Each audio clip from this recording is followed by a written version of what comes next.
Hello again, Fools here, standing by the Reaper vendors in the Hall of Heroes in the marketplace.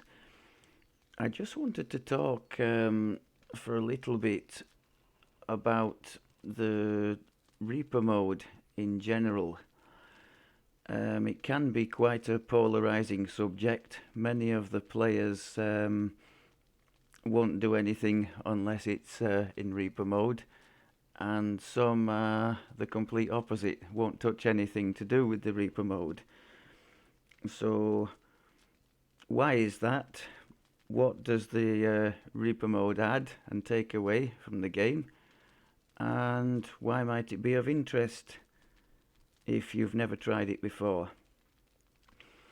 Well, Reaper mode for a start offers more XP as a reward for completing the quests, which is why you will very often see people leveling their characters on Reaper 1 just for the extra experience. The little bit of Reaper XP they make along the way is kind of a side bonus, because the enormous amount of Reaper XP to be made at the cap by having a end game geared character sitting at the cap for a month or two doing the legendary quests just dwarfs anything you can make in heroic, in my opinion, and also in the epic leveling, although to a lesser extent. So that's why you tend to see people leveling on the Reaper 1 just for the smoothest possible, fastest, 1 to 30 or 1 to 20, whatever they're doing, and then make their big Reaper XP with their endgame characters at the cap. Challenge would be another reason you would start dipping into Reaper. I remember when I first started, I was getting absolutely mashed in heroic hard quests with my newbie rogue / paladin. I had no gear, very little idea of the game mechanics, and I was really struggling. But once you begin to piece together the gear, you have a better idea of the quests, the mechanics of the game. You'll start getting into a bit of a comfort zone, more familiar with your build, and you'll find over time maybe that even elite starts becoming a bit of a cakewalk for you, and maybe that's the time when you could consider dipping your heels into the Reaper mode.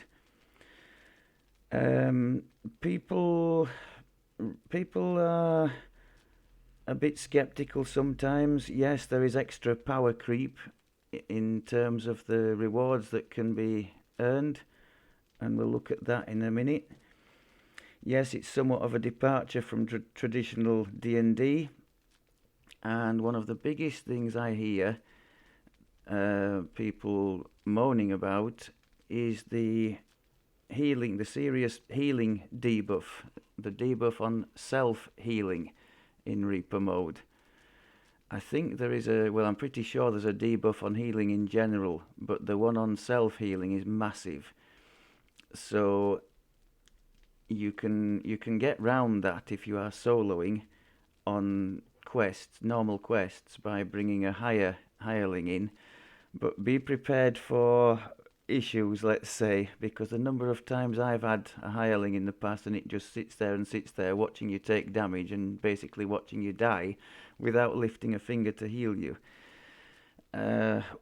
Also, the higher up the difficulties you go, the quicker the hireling dies itself if exposed to any hostilities. So the tactic most will use is to bring a hireling into the quest, park it at the start, and just call it to them when they need a heal, and then just leave it in a safe place. Which again is a bit of a pain and detracts somewhat from the immersion for me. So how else can you get around this self-healing debuff if you happen to be soloing? Well, some characters have strong heals natively. My druid here gets the heal spell. Favoured soul, the same heal spell. Cleric as well. So once you get the heal spell, it's that strong that, especially on the lower levels of Reaper, you can heal pretty decently anyway. If you don't have that, healing amp is a big help to boost the heals. But also any sources of temporary hit points are very good in Reaper mode because those are not subject to the nerf. The best example I can think of is the Warlock. Now the Warlock has, in the third core of Tainted Scholar, you've got Stanch, which is insanely good on the temporary hit point side. And also in the first tier of that same tree, you've got False Life. Every time you cast a spell on yourself, it gives a certain amount of temporary hit points based on your charisma. So especially as the Warlock has no native healing, those are very nice.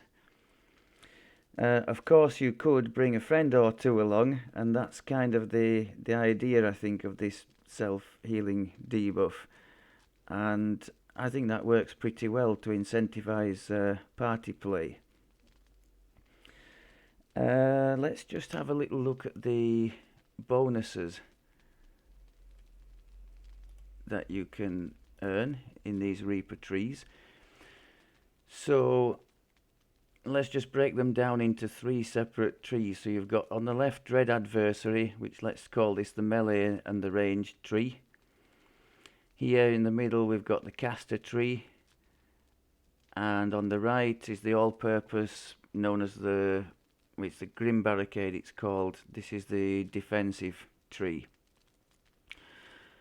I would generally recommend to any type of build to start with 21 points in this Grim tree. Every point you put into this tree, apart from the first one which gives you 10 hit points, gives you an additional 8 hit points in addition to whatever bonus you've selected when playing in Reaper mode. The other trees only give 4 hit points per selection made. So this is a real nice boost to survivability in Reaper mode. Of note as well, and this is I guess what people are complaining a bit about, these core abilities, not the first one but all the others to my knowledge, work also outside of Reaper mode. So once you've selected these abilities, like what do we have here, +1 on all save, 20 maximum hit points, and this is the reason for 21 in this tree, another +1 to all saves and 100 maximum hit points, which is pretty big deal. And that's in any level of questing, that's outside of Reaper mode, so that's great to have. So yes, on the Grim Barricade side, you've got bonuses to saving throws, PRR or MRR if you choose to take it, dodge bonus, constitution, all the defensive type stuff you have in here. On the caster tree, it's what you'd expect, spell power, spell points, spell DCs, and you can choose your casting stat to raise to give more spell DCs, spell penetration. And on the melee and ranged, it's just again what you'd expect, more ranged power or melee power, tactics DCs.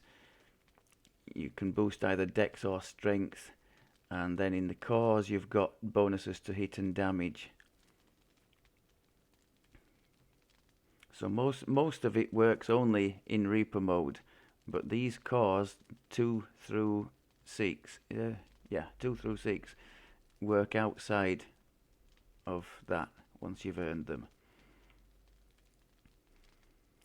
So basically, once you're up to 10-15 Reaper points, there is a noticeable difference in the leveling experience. you you do notice that extra hit points buffer and whatever else these things are giving to you. The Reaper points are gated during the heroic leveling process, by which I mean that until level 4 you can't apply any Reaper points at all. They're all reset, by the way, these on a true reincarnation, so you have to choose them again. And the first time you can do that is when your character reaches level 4. And then, oh, it's telling you there requires level 4. Level 4, level 10, 17, and is that 21? Yeah, so it tells you what the various gates are. 27 there for the last lot. And on the cores, I think we've got slightly different level 4, 9, 15. For some reason those are a bit different. So you can apply your points progressively as you go through the leveling process. Let's just mention these are purely cosmetic, these Reaper vendor rewards, but if that's your thing and you'd like people to see the fruits of your labors, you can get Reaper eyes. They're not cheap, over 800,000 platinum. Reaper eyes, that's for 25 Reaper points, I think. The middle one, this is the 50,000. Sorry, this is the 50 Reaper point reward, and that is a Reaperling companion. And then the highest tier, this is for 75 Reaper points.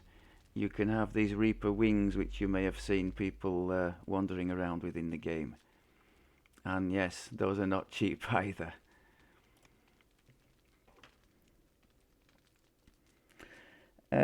Let's talk a little bit about the Reaper mechanic itself. The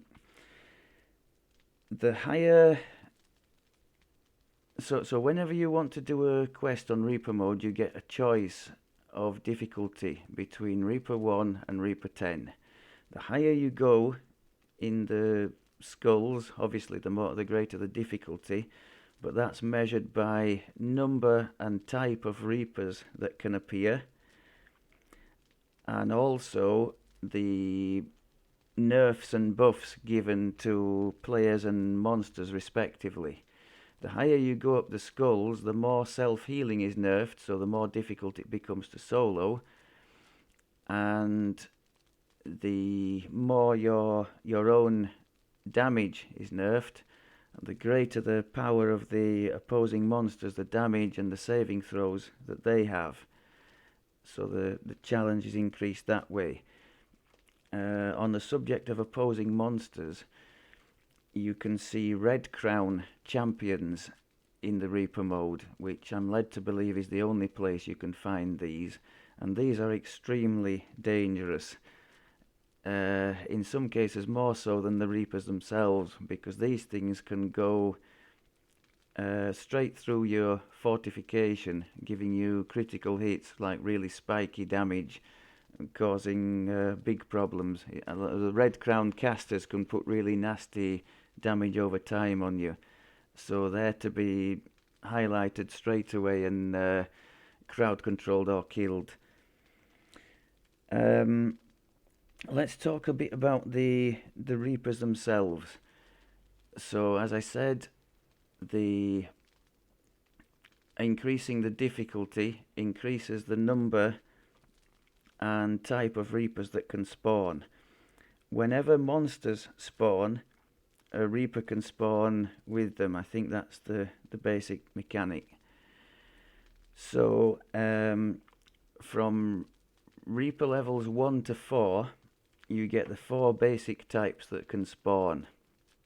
We have a Carnage Reaper, which, as the name might suggest, is melee only, deals heavy melee damage. So whenever you see that pop up, dispatch from range if possible. If it's not possible, like if you are a melee yourself, it would be preferable to have you or somebody else crowd control it and then just hammer it down. The Fear Reaper is kind of the opposite to the Carnage in terms of how you deal with it. The Carnage you would always try and take from distance if possible. The Fear one, well, you have two options because it gives a stacking damage over time fear if you get within its proximity. So you can either take it out from extreme range, or if you don't have that option, get in its face very quickly and take it out that way, because within in sort of melee range close to it, the fear effect doesn't happen. So you need to be either at extreme range from it or right up and close and personal to avoid that fear, that stacking damage over time. The Famine Reaper is the Reaper spellcaster. That's a distinctive sound it makes, like a sort of a tearing sound every few seconds, and I think that is the Reaper sort of gaining stacks of power.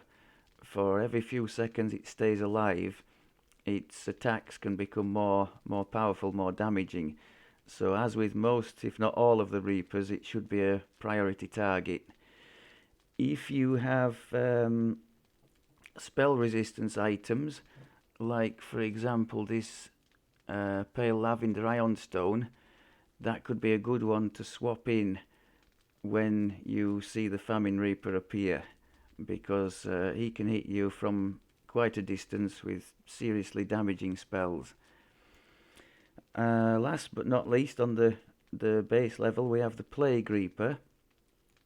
As the name might suggest, he can hit whenever he hits you. He applies this plague debuff, which basically, unless you have a prodigious healer on your team, it renders incoming healing useless. So it's a bit of a nightmare if you happen to have a tanky character that gets hit by that. That can make things very difficult. So try and avoid getting hit by the Plague Reaper if possible. From Reaper 5, you can have an introduction of two new ones. You've got the Despair, which as far as I know gives it has very high saves itself, so you're going to find it hard to crowd control that one, but also boosts the saves of the things around it. So if it's part of a group, you might suddenly find that your mass hold monster doesn't work as expected.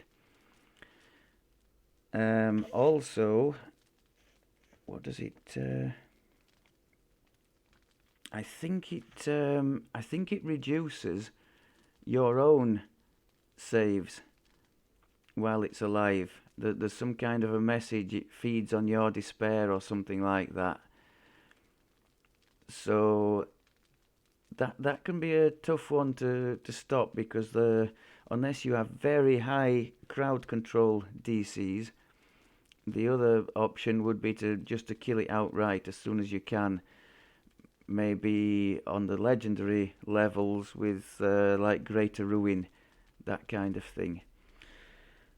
And the other one, the bane of my life from the Reaper 5 Plus, is the Vengeance. And this mechanic takes some getting used to, if like me you've only recently started running these kinds of levels in the game.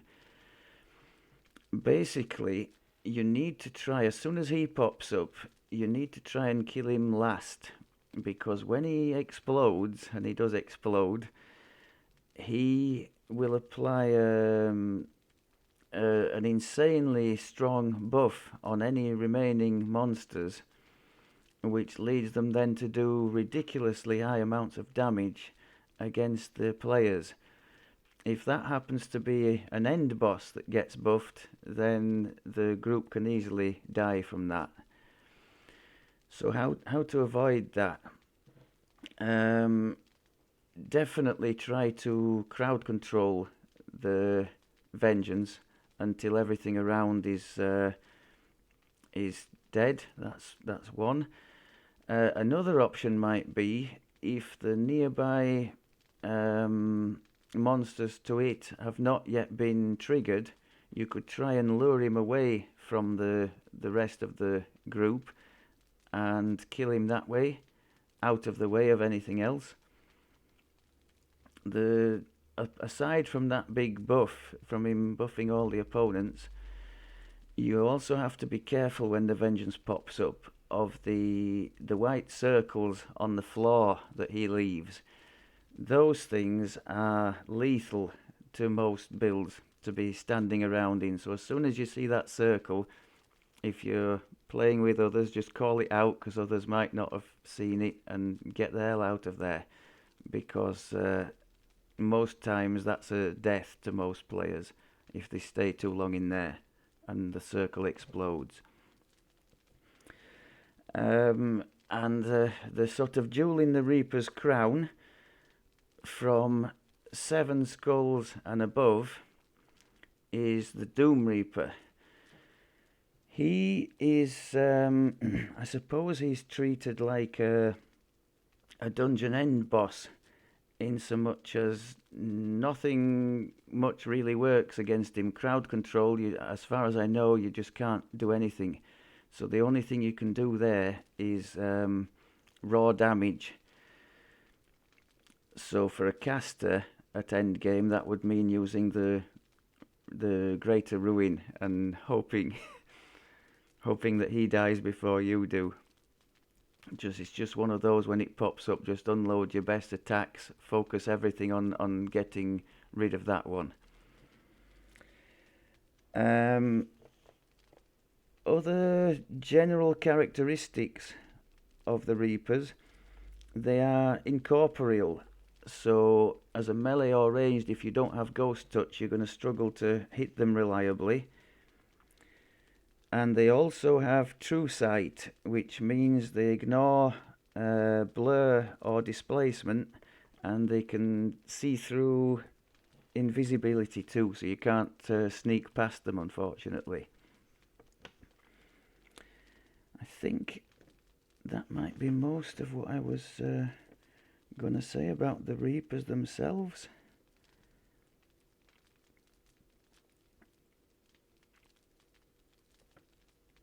Yes, in Reaper mode in general, any kind of Reaper mode, you do have the possibility of having named items like the blue loot in the quests drop with a Reaper bonus on it, which can be quite nice. That can drop in additional to the normal mythic bonuses that would drop in regular questing on the named items.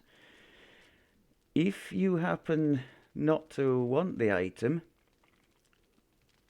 you could bring it to this middle vendor here, and let's just see, do I have one to trade in? I might do. Nope. I thought I might have a Reaper item to... there we go. So there's a Ferrocrystal Morningstar there from Feywild that I'm not particularly interested in keeping, but you see at the bottom there's a Reaper enchantment there on it. So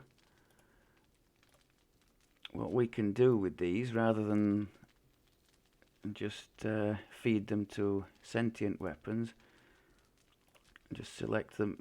I'd like to enhance my gear, and a window will pop up. Just put the item in the window, and you get a fragment of Reaper power. If you're lucky enough to be able to amass over time 75 of those, you're able to add a Reaper bonus of your choosing to an item of your choosing, a named item of your choosing.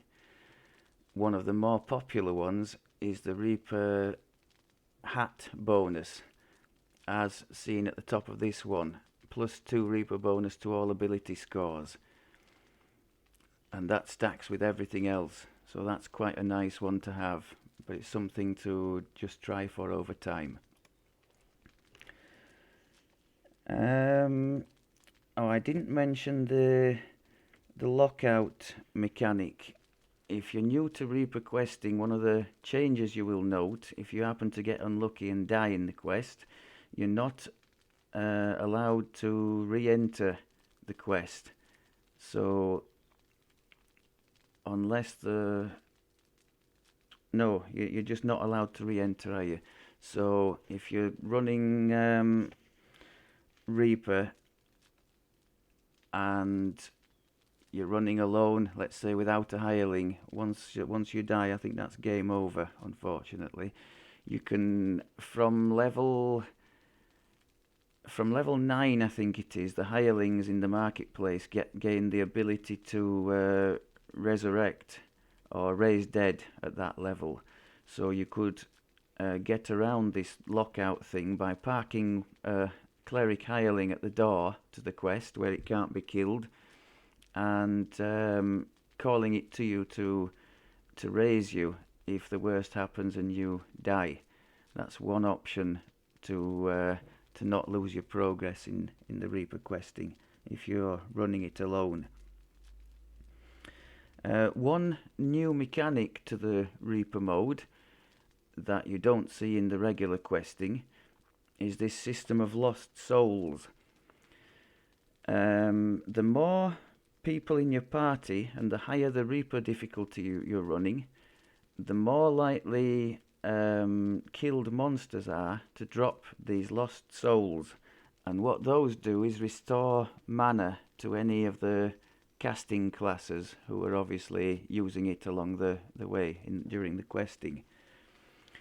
So that makes it a little bit easier on the casters running Reaper mode, the mana management side of things.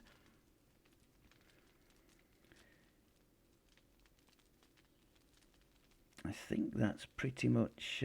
Oh yes, you're not allowed to open a dungeon in heroic on Reaper mode if you are more than 4 levels over the base level of the quest. So let's say we want to run one of the level 2 quests in the harbour. If we are, and we want to run it on Reaper, so the adjusted level would be 4. If our character is level 7 or higher, we're not going to be able to enter that on Reaper mode. That's as I understand it. In Epic, I think it's 6 levels over the base. That's from forum reading. So if you're trying to do a level 20 quest on Reaper and your character is 27, you're not going to be allowed in. So there is quite a bit of leeway there. I think I've pretty much covered everything there. I could perhaps talk a little bit about my own experiences. When the Reaper mode first began, I was struggling away on my Warlock to get those first 10 Reaper points alone. I definitely recommend you bring friends, for your first tries. It was pretty tough.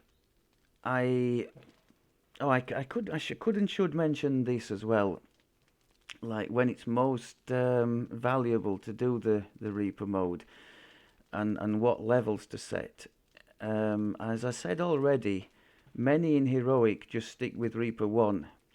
There's 2 reasons for that. First of all, just to get the maximum experience, but in the quickest and easiest way possible, because the higher the Reaper difficulty, the more chance of death. But also, the lower the level of the quest, the less the Reaper XP reward scales higher for the higher level of difficulty. So let's say, for example, I'm sort of pulling figures out of the air, but it's a rough estimate. Maybe on a level 1 quest in the harbour, you might get, or one of these level 2s in the harbour, you might get, let's say, 200 Reaper experience for running it on Reaper 1. For running it on Reaper 10, if you're suicidal enough to do so, you might only get like 350, and the quest would be brutally tough. You know, you'd probably take as long to complete that as you would, you know, completing three other Reaper 1 quests, you know, if you even got to the end of it at all. So aside from the kudos of having done it, there's really no reason to go that high. Many would argue there's no reason to go above Reaper 1 until you get maybe halfway through Heroics, if even then. What I tend to do is, because I have run from a fairly low level in Heroics, when I was doing my racial lives, I did run Reaper 4, you know, for a bit more challenge and a few more Reaper experience. But I've since realised that the heroic experience is so dwarfed by what you can make at the cap running the legendary quests. You can make, even on a quick legendary quest at, let's say, Reaper 6, which is the level I typically run with this druid, you can make 2000 Reaper experience on one of those quests that might take 4 or 5 minutes to do.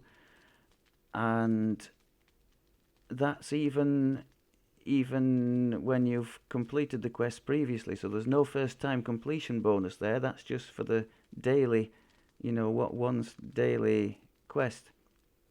So that being the case, your 100 or 200, you know, or even 300 or 400 for a heroic Reaper quest is really neither here nor there. So that's why people tend to sort of blast through the heroics on Reaper 1. I will say something else just before I go. Until quite recently, I'd never stopped at the cap and tried out the end game. I'd been one for sort of gradually running round the lives, or the hamster wheel as they call it. And whilst that was fun, you know, trying different builds and different classes and that kind of thing, I'd never really experienced what the end game had to offer. Never really put together an end game gear set and just seen how high I could go, and that too was quite rewarding. So if you've never tried that, I would recommend to give it a go, and you might be pleasantly surprised. Right, I've waffled on for far too much. Hope at least some of it might have been helpful to some of you, and I'll speak to you soon. Take care.